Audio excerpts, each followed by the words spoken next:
Hi guys, mapagpalang araw sa ating lahat.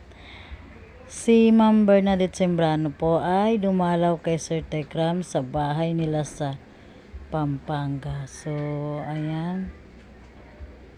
Sobrang saya ng Manalastas family at dinalaw pa talaga sila ni Ma'am Bernadette Sembrano.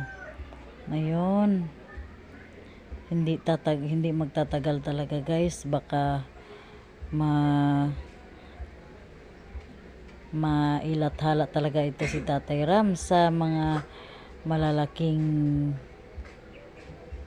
mababalita talaga siya dito sa ating Pilipinas na number 1 siya na talaga.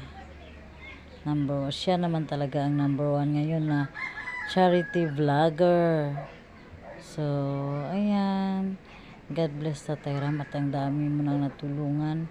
So, unang-una kay Ma'am Tony Gonzaga at ngayon kay Ma'am Bernadette Sembrano. Ayun, next na guys, ang Jessica Soho. Sana naman